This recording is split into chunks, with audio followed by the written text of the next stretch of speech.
No todos los días la historia se escribe desde un palacio, mucho menos cuando quien la escribe no lleva corona, ni espada, ni un apellido ilustre.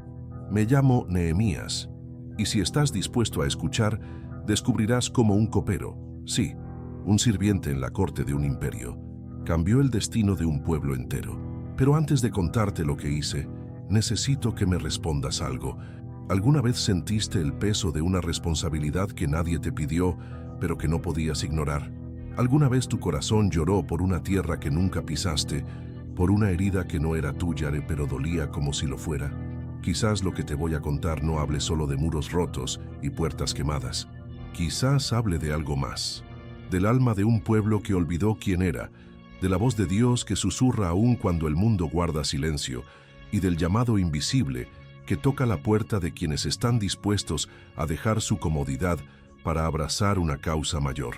Si esta historia te habló al corazón, si sentiste que hay algo en tu vida que también necesita ser reconstruido, te invito a dar un paso más.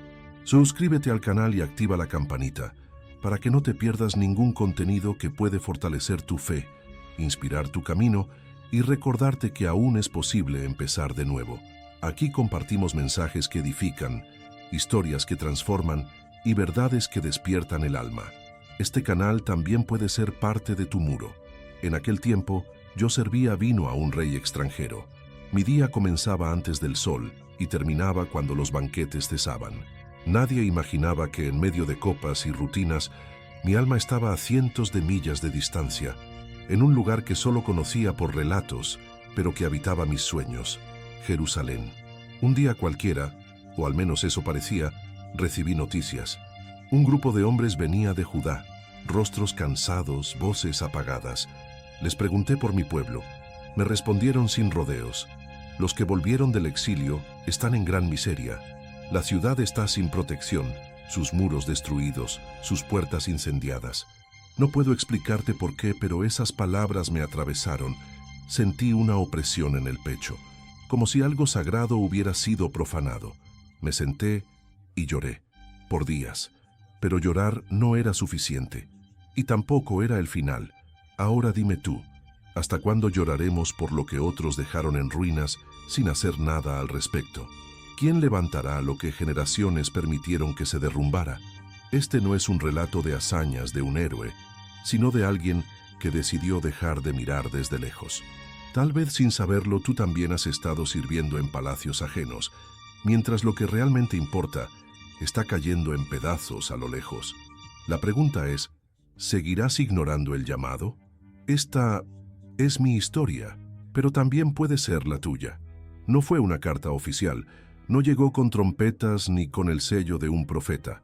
El llamado que cambió mi vida vino en forma de malas noticias, dichas con pocas palabras por un familiar que regresaba del sur. Lo que escuché no me sorprendió, pero me quebró por dentro. La ciudad está en ruinas, Nehemías. Las murallas no existen, las puertas quemadas y la gente derrotada, confundida, expuesta. No necesitó decir más. En ese instante supe que mi vida ya no podía seguir como antes. Algo dentro de mí se rompió. Pasé días sin comer. Lloré en silencio mientras continuaba cumpliendo mis tareas. Nadie lo notaba, pero por dentro una batalla comenzaba. ¿Cómo podía quedarme cómodo en un palacio cuando el lugar donde estaba el nombre de mi Dios era motivo de vergüenza para el mundo? No nací allí, nunca había caminado por sus calles, pero Jerusalén vivía en mis oraciones desde que era niño. Ahora, saber que su gente estaba desprotegida y viviendo entre escombros me producía un dolor que no podía ignorar. La oración se convirtió en mi refugio, pero no una oración ligera. Día y noche, me postraba ante el Dios de los cielos con palabras que nacían del quebranto. No oraba para pedir explicaciones, oraba para que Él me mostrara qué debía hacer. Confesé los pecados de mi pueblo y también los míos. No culpé a nadie más.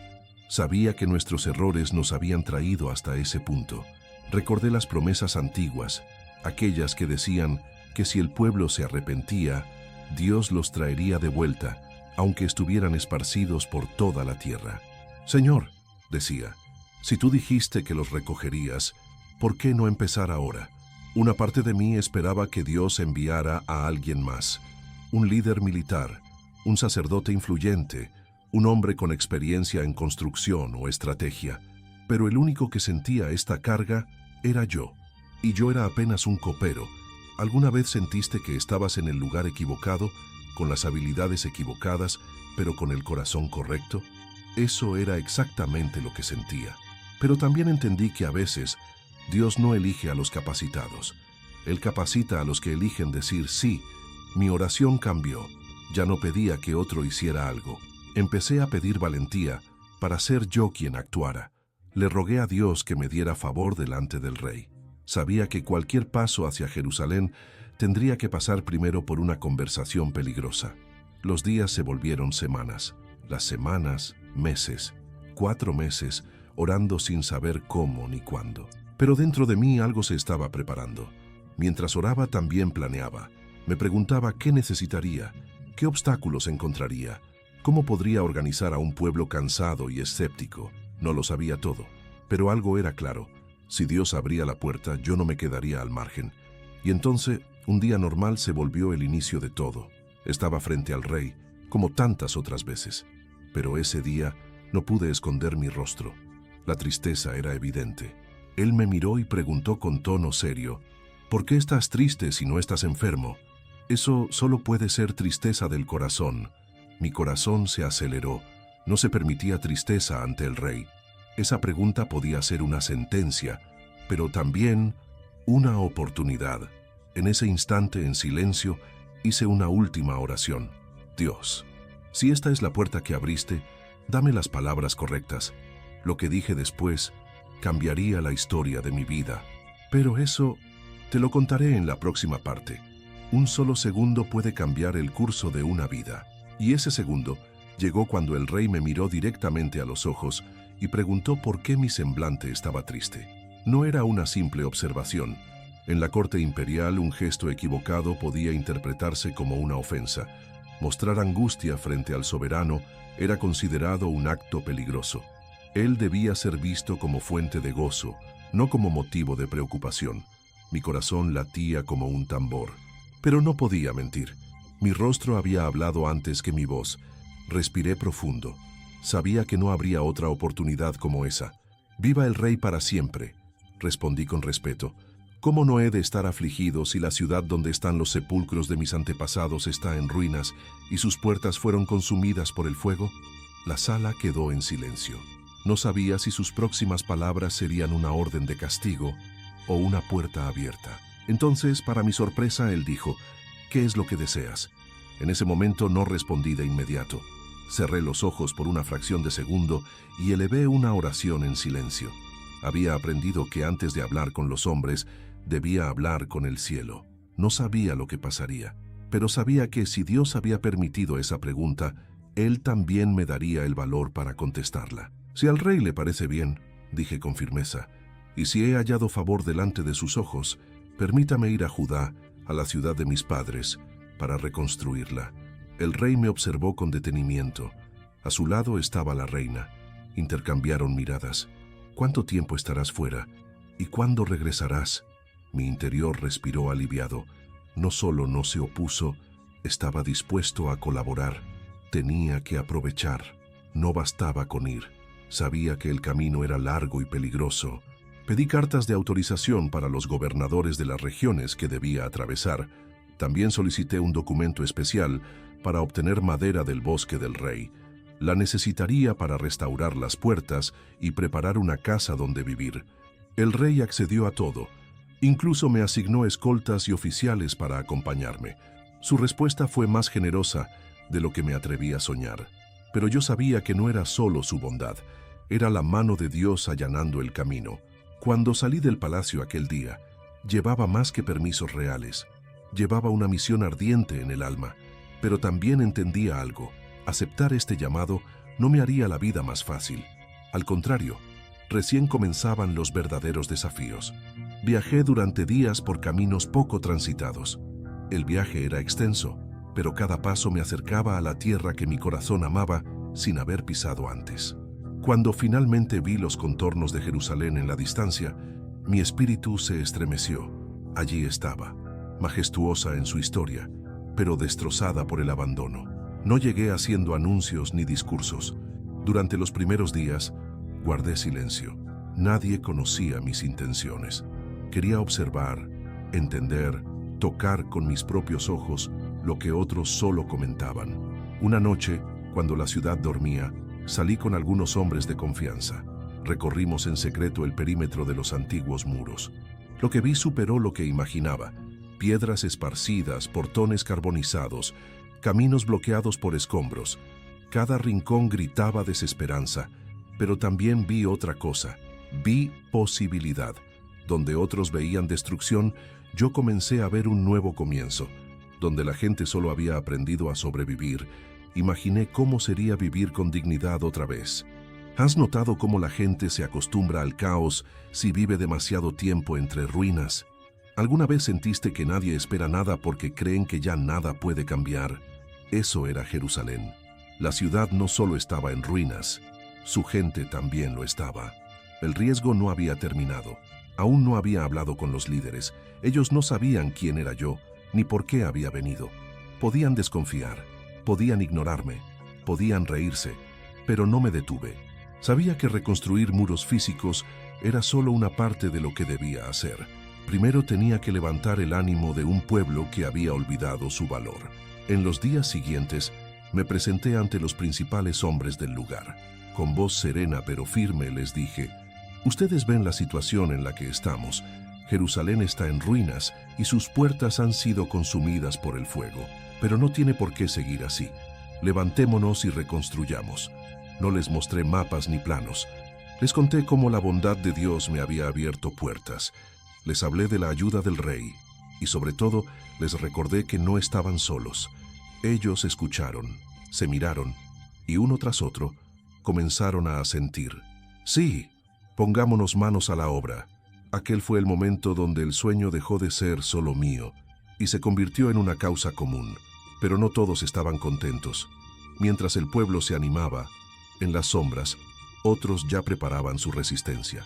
Y eso cambiaría el rumbo de los días que venían. A veces el primer paso no es hablar, sino observar. Llegué a Jerusalén sin hacer ruido, sin proclamar intenciones, sin llamar la atención. No era el momento de discursos ni de reunir multitudes. Era hora de entender, de ver con mis propios ojos lo que hasta entonces solo conocía por relatos y oraciones. Durante 3 días me mantuve en calma. Nadie sabía quién era yo ni cuál era mi propósito. Caminaba entre la gente como uno más. Vi niños jugando entre ruinas, comerciantes vendiendo con temor, ancianos sentados en muros derrumbados recordando tiempos mejores. Por fuera, parecía que todo seguía su curso, pero en el ambiente se respiraba resignación. La esperanza era escasa, como si todos hubieran aceptado que las cosas siempre serían así. El tercer día, ya entrada la noche, salí en secreto. No llevé muchos conmigo. Era una expedición discreta, no un desfile. Quería ver lo que los demás preferían evitar. No había antorchas ni trompetas, solo el sonido de los pasos sobre piedras sueltas y madera quemada. Salimos por la puerta del valle, bordeamos el muro occidental y pasamos junto a lo que alguna vez fue una torre imponente. Lo que encontré fue devastador. Portones consumidos por las llamas, estructuras caídas, pasajes bloqueados por restos del pasado. La destrucción no era reciente. Llevaba años acumulándose sin que nadie la enfrentara. Algunas zonas eran tan inaccesibles que no pude seguir montado. Tuve que bajar del animal y avanzar a pie. Cada metro recorrido confirmaba lo que ya presentía. No se trataba solo de levantar piedras, sino de restaurar la dignidad de un pueblo entero. Esa noche no hablé con nadie. Solo escuché el silencio de una ciudad que una vez fue gloriosa. Sentí el peso de su historia, pero también la urgencia de su futuro. Al día siguiente reuní a los líderes locales. No los había convocado antes porque quería hablar desde la experiencia, no desde rumores. Cuando estuvieron frente a mí, les hablé con franqueza. La situación que vivimos es evidente. Jerusalén está en ruinas. Las puertas han sido destruidas. La ciudad está desprotegida y la vergüenza pesa sobre nosotros. Pero no tiene por qué seguir así. No levanté la voz, no prometí milagros. Compartí lo que había visto, lo que había sentido y lo que había planeado. Les hablé de la ayuda del rey, de las cartas de autorización, de la provisión de madera, de los soldados que me acompañaron, pero más importante aún, les hablé de la convicción que traía conmigo. Dios estaba con nosotros. El ambiente cambió. Aquellos hombres que durante años habían convivido con la decadencia empezaron a ver una posibilidad diferente. No porque yo tuviera poder, sino porque alguien, por fin, se atrevía a creer que la restauración era posible. Uno a uno comenzaron a asentir, algunos con entusiasmo, otros con cautela, pero todos, de alguna forma, comprendieron que algo estaba cambiando. «Levantémonos y reconstruyamos», dijeron. Fue ahí donde entendí que no estaba solo. Sin embargo, no todos recibieron bien la noticia. Apenas el proyecto comenzó a moverse, surgieron opositores.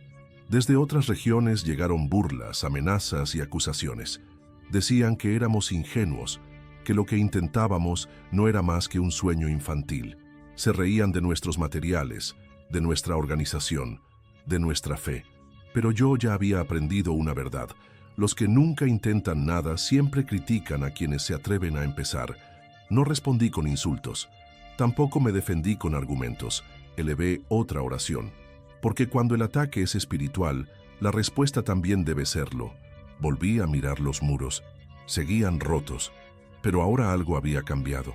Ya no me parecían ruinas, sino cimientos. Un sueño, por más grande que sea, necesita manos dispuestas para volverse realidad. Yo tenía la visión, los permisos, la madera y el respaldo de un rey. Pero había algo que ni la posición ni los recursos podían garantizar: la voluntad del pueblo. Los habitantes de Jerusalén habían aprendido a vivir entre ruinas. Para muchos, esa realidad ya no dolía. Se había vuelto rutina. Las puertas caídas eran parte del paisaje. Las grietas del muro, una postal diaria. Y lo más preocupante, nadie hablaba de reconstrucción. Ya no esperaban nada nuevo. Por eso, sabía que si quería cambiar el destino de la ciudad, primero debía tocar los corazones. Más que líderes o constructores, necesitaba hombres y mujeres que creyeran nuevamente. Así que convoqué una reunión pública, no para dar órdenes, sino para compartir una visión, no para imponer tareas, sino para encender una llama. Cuando todos se reunieron, me dirigí a ellos con sinceridad. Ustedes conocen nuestra condición. Esta ciudad, tan significativa en nuestra historia, está desprotegida. Nuestras familias viven expuestas. Las puertas arden en el recuerdo de lo que fuimos. Pero no tiene que seguir siendo así. Podemos cambiar esta historia, no por fuerza humana, sino porque el Dios del cielo ha puesto su favor sobre nosotros. No les mostré planos ni estrategias militares. Les hablé del poder de la unidad. Les conté cómo el rey extranjero había aprobado mi viaje, cómo sus cartas me permitían transitar libremente, cómo había enviado soldados para escoltarme. Pero sobre todo, les hablé de la convicción que me había sostenido cada día de camino. Esta tarea era más que una reconstrucción material, era una restauración espiritual. Las miradas, antes apagadas, empezaron a iluminarse. Algunos comenzaron a susurrar entre ellos. Otros levantaban la cabeza como si por primera vez en años recordaran que eran descendientes de una promesa eterna. Entonces, alguien gritó: «¡Manos a la obra!». Y como si una chispa hubiera encendido pólvora, todos empezaron a hablar al mismo tiempo. Se ofrecieron carpinteros, comerciantes, agricultores, incluso sacerdotes. Nadie preguntó cuánto ganaría. No hubo condiciones. Solo una voluntad genuina de devolverle a la ciudad su dignidad. Dividimos el trabajo por secciones. Cada familia se encargaría de un tramo del muro. Algunos se ofrecieron a reparar las puertas más dañadas. Otros querían reforzar zonas estratégicas. No se trataba de experiencia previa, sino de disposición. Había emoción, sí, pero también obstáculos que ya se asomaban. En ese mismo día llegaron rumores. Desde regiones vecinas, ciertos hombres poderosos estaban disgustados. No les agradaba la idea de una Jerusalén fuerte y protegida. Mientras la ciudad estuviera expuesta, ellos se sentían en control. Uno de ellos, un hombre influyente en la zona, se burló de nosotros. Dijo que nuestras murallas serían tan débiles que hasta un zorro podría derribarlas. Otro insinuó que nuestras acciones eran rebeldía contra el rey, intentando sembrar temor entre los que recién empezaban a construir. Pero nosotros sabíamos algo que ellos no entendían. No estábamos solos. No respondimos a las burlas. No buscamos confrontación. Simplemente seguimos trabajando. Yo me acerqué al pueblo y dije, no permitan que el ruido de quienes no creen apague el sonido de lo que Dios está haciendo entre nosotros. Ellos asintieron, y con herramientas sencillas y corazones valientes, comenzaron a levantar piedra sobre piedra. La reconstrucción había comenzado. Lo que sucedía en Jerusalén ya no era invisible. Opositores observaban desde lejos, intentando intimidar. Pero cada ladrillo colocado era una declaración. El tiempo de la derrota había terminado. Muchos pensaban que yo había venido con planes secretos o con intereses personales, pero pronto entendieron que no buscaba gloria, ni fama, ni control. Mi único deseo era ver la ciudad restaurada y al pueblo reconectado con su propósito. Aquel día no fue solo el inicio de una obra, fue el renacer de una generación. Cuando una causa justa avanza, siempre aparecerán quienes prefieren que todo siga igual. Apenas comenzaron a levantarse las primeras secciones del muro, surgieron voces que intentaban silenciar lo que Dios ya había comenzado. No se trataba de simples comentarios. Los ataques venían de hombres influyentes, con poder, contactos y territorios bajo su dominio. Uno de ellos, conocido por su orgullo y sarcasmo, soltó una carcajada cuando escuchó que Jerusalén se estaba reconstruyendo.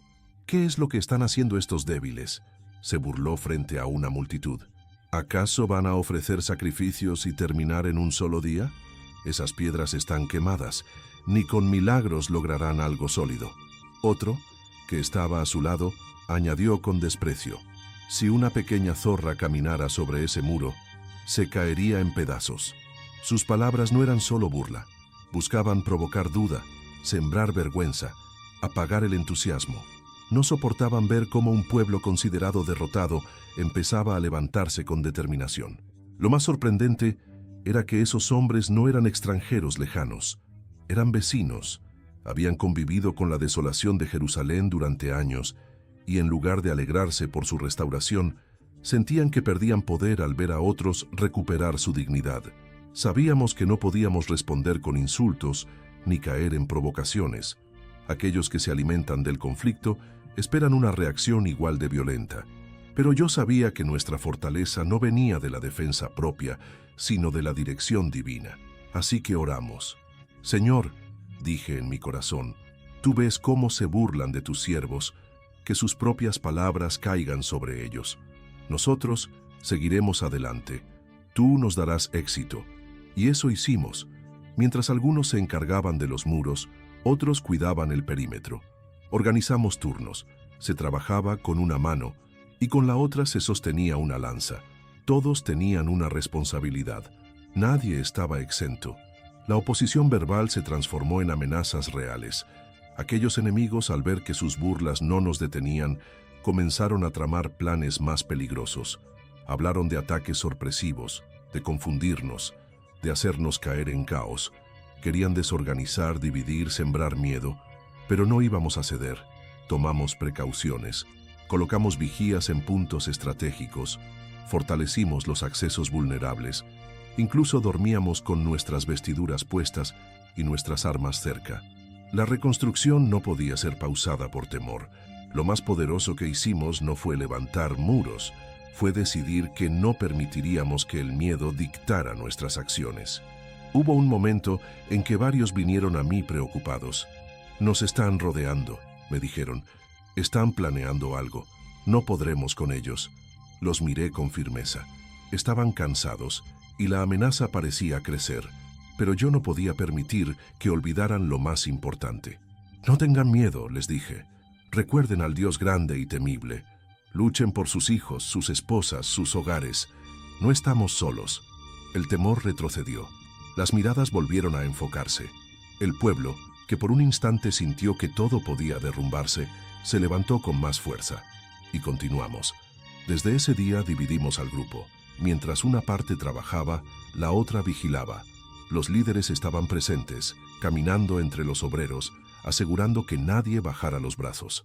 Aquel que cargaba escombros también tenía un arma a su alcance. Cada paso, cada piedra colocada, era una declaración de fe. No estábamos reconstruyendo solo una ciudad. Estábamos proclamando que la esperanza no se puede anular con amenazas. Los opositores, al ver que no nos deteníamos, comenzaron a perder fuerza. Ellos querían una victoria fácil, una rendición sin lucha, pero encontraron un pueblo renovado, un liderazgo firme y una obra respaldada por algo mucho más fuerte que paredes, la presencia de Dios. No respondimos con gritos ni con violencia. Nuestra respuesta fue seguir construyendo, porque al final, el mayor testimonio no es lo que decimos, sino lo que hacemos a pesar de la resistencia. Y así, piedra tras piedra, el muro seguía creciendo. No todos los desafíos vienen de fuera. Algunos de los obstáculos más peligrosos no se anuncian con gritos, ni vienen desde tierras lejanas. Surgen desde dentro, desde el cansancio acumulado, desde la falta de pan en casa, desde la desesperanza que se cuela por las rendijas del alma. Los muros estaban subiendo. Cada día, el sonido de piedras colocadas resonaba con más fuerza. Pero mientras las murallas se levantaban, la presión también aumentaba entre las familias. Un día comenzaron a llegar quejas. Al principio eran susurros, luego conversaciones tensas, hasta que finalmente el clamor fue imposible de ignorar. Nuestros hijos tienen hambre, decían algunos. No tenemos grano suficiente para alimentarlos. Hemos tenido que hipotecar nuestros campos, comentaban otros. Para sobrevivir en esta escasez estamos perdiendo todo. Nos endeudamos para pagar los impuestos y ahora debemos entregar a nuestros hijos como siervos. Las palabras eran duras, no por su tono, sino por la verdad que contenían. Mientras muchos trabajaban día y noche en la restauración de la ciudad, sus hogares estaban sufriendo. La economía se había vuelto insostenible. La sequía, el peso de las contribuciones exigidas por el imperio y la explotación por parte de algunos compatriotas adinerados estaban ahogando al pueblo. Lo más doloroso era descubrir que parte del problema no venía de enemigos foráneos, sino de hermanos, judíos prestando a otros judíos con intereses altísimos, aprovechando la crisis para enriquecerse, mientras otros perdían lo poco que les quedaba. Cuando escuché todo esto, mi corazón se encendió de indignación. No podía permitir que la injusticia reinara dentro de nuestra propia comunidad, especialmente en un momento donde Dios estaba reconstruyendo algo mucho más profundo que paredes. Convocamos una gran asamblea. Delante de todos miré a los responsables y hablé con firmeza. Estamos haciendo un gran esfuerzo por liberar a nuestro pueblo del peso del pasado. ¿Y ahora ustedes los están vendiendo como si fueran mercancía? ¿Es esto lo que somos? Nadie respondió. El silencio fue total. No había excusas. Las miradas bajaron. Algunos sudaban, otros no sabían dónde posar los ojos. Entonces fui más allá. Dejen de cobrar intereses, devuelvan lo que tomaron, restauren los campos, las casas, los olivares. No solo por justicia, sino por temor a Dios. Para mi sorpresa aceptaron. Lo haremos, respondieron. Y no me conformé con palabras. Llamé a los sacerdotes y les hice jurar ante el pueblo. Era necesario que todos supieran que aquel pacto no era solo humano, era un compromiso ante el cielo. Agité mi túnica y declaré: así sacuda Dios a todo aquel que no cumpla esta promesa. La multitud respondió con un fuerte amén, y la paz comenzó a regresar. Aquel momento me recordó algo importante. Una obra espiritual también exige corrección interna. No basta con levantar muros visibles si el corazón del pueblo sigue dividido, marcado por el egoísmo o la codicia. Los días siguientes la atmósfera cambió. Las quejas disminuyeron. La generosidad empezó a circular. Algunos compartían lo que tenían con los más necesitados. Las familias comenzaban a respirar otra vez. Yo también tomé una decisión. Aunque ahora ocupaba una posición de liderazgo, no exigiría los beneficios que venían con el cargo. Los gobernadores anteriores habían cargado al pueblo con demandas pesadas. Yo no lo haría. Ni yo ni mis hombres tomaríamos tierra ni comida del pueblo. Serviríamos sin abusar, porque no vine a buscar privilegios, vine a levantar un pueblo. Los muros continuaban creciendo, pero ahora no solo eran estructuras físicas. Había una restauración invisible que también se edificaba, la unidad. Sabíamos que aún vendrían más pruebas, pero si estábamos juntos, si aprendíamos a cuidarnos los unos a los otros, ninguna tormenta nos haría retroceder. Y eso era solo el comienzo. Cuando los ataques abiertos fallan, los enemigos recurren a métodos más sutiles. Sabían que no podían derrotarnos con palabras ni con espadas. Entonces intentaron algo más peligroso, el engaño. Un mensaje llegó a mis manos. Venía de hombres conocidos, líderes de regiones vecinas. Su tono era amable. Querían dialogar. Me invitaban a reunirme con ellos en un lugar llamado Ono. A simple vista, parecía una propuesta razonable, pero algo no encajaba. ¿Por qué tanto interés en hablar justo cuando el muro estaba casi completo? ¿Por qué nunca habían mostrado voluntad de colaborar y ahora, de pronto, deseaban una conversación amistosa? Sentí que detrás de sus palabras se escondía una trampa. Respondí sin rodeos. Estoy ocupado en una gran obra, no puedo bajar. No era arrogancia, era claridad. Ellos querían que yo dejara lo importante para distraerme en lo inútil, pero no caería. Insistieron. Enviaron la misma invitación una y otra vez con diferentes mensajeros. 4 veces intentaron lo mismo, y las 4 veces respondí igual. Finalmente, mandaron una carta abierta. Allí me acusaban de conspirar contra el rey, de querer proclamarme como gobernante en Judá. Decían que yo había preparado profetas para anunciarme como nuevo líder. La intención era clara. Querían que entrara en pánico, que me justificara, que detuviera el trabajo para limpiar mi nombre. Pero no lo hice. Sabía que todo era mentira, y también sabía que detenerme para defenderme era cederles la victoria que no habían conseguido con sus amenazas. Respondí con calma. Nada de eso es cierto. Lo han inventado en su corazón. Luego oré en silencio. Señor, fortalece mis manos. Porque la meta no era solo asustarme, era hacerme dudar. Si yo perdía el enfoque, toda la obra perdería dirección. Una última estrategia fue aún más astuta. Un hombre de reputación religiosa me llamó en secreto. Me dijo que estaban buscando matarme, que debía esconderme en el templo para salvarme. Sonaba piadoso, sonaba sensato, pero era una trampa disfrazada de espiritualidad. ¿Un líder como yo debe huir?, me pregunté. Debo entrar al templo, un lugar sagrado solo para proteger mi vida. Entendí la verdad. Ese hombre no hablaba en nombre de Dios. Había sido sobornado para desmoralizarme. Si yo entraba al templo siendo un laico, estaría violando la ley. Ellos usarían eso para desacreditarme públicamente. No fui, y no caí. Los muros seguían firmes. Las brechas estaban cerradas, la obra avanzaba, y cada intento del enemigo solo confirmaba que Dios estaba con nosotros. Porque cuando Él dirige una misión, ni a base de mentiras, ni con chantajes, podrán detener lo que ya ha sido declarado desde lo alto. 52 días. Eso fue todo lo que tomó para ver de pie aquello que por décadas nadie se atrevió a intentar. Las murallas, una vez escombros olvidados, ahora se alzaban fuertes, sólidas, completas. Lo que parecía imposible se volvió realidad ante los ojos de todos. La noticia se esparció rápido. Las ciudades vecinas que antes se burlaban, ahora estaban en silencio.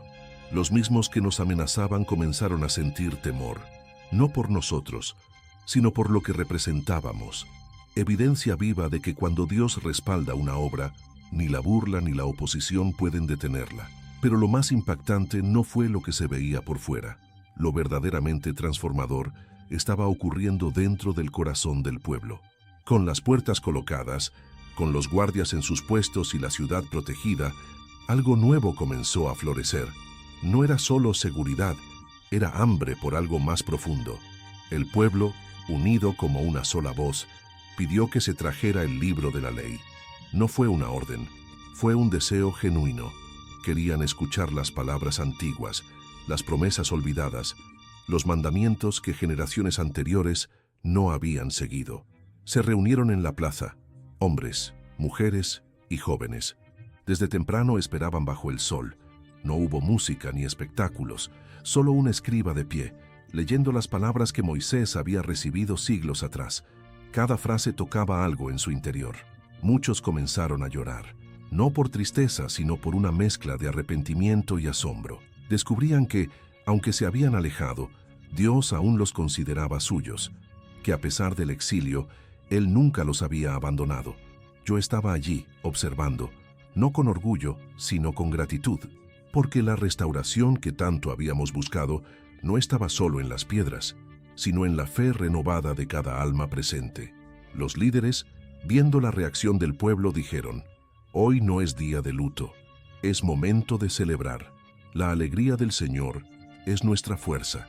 Se repartió comida, se compartieron bebidas, se enviaron porciones a quienes no tenían nada preparado, porque la restauración espiritual siempre se acompaña de generosidad.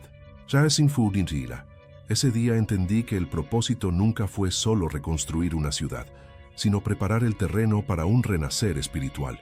Las murallas protegían los hogares, sí, pero más importante aún, rodeaban un pueblo que volvía a escuchar la voz de su Creador. Lo visible estaba terminado, pero lo invisible apenas comenzaba. No fue solo una reconstrucción de muros, fue una restauración del alma de un pueblo. Porque las piedras se colocan con manos, pero la fe se edifica con convicción. Nehemías no tenía título de profeta, ni oficio de constructor. No fue enviado por ángeles, ni llevado por visiones celestiales.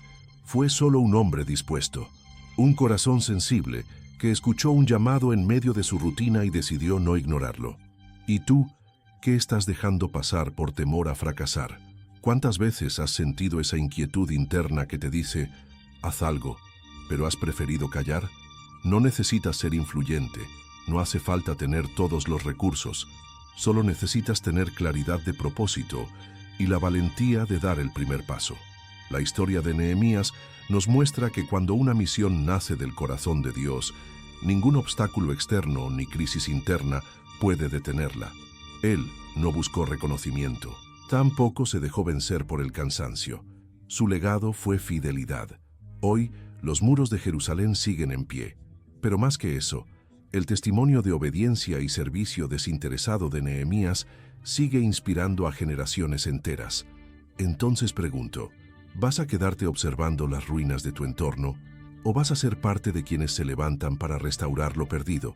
Si este mensaje tocó algo dentro de ti, te invito a suscribirte al canal y activar las notificaciones, no solo para recibir más historias como esta, sino para formar parte de una comunidad que cree que el cambio verdadero comienza en el corazón, porque tú también puedes reconstruir lo que otros dejaron caer.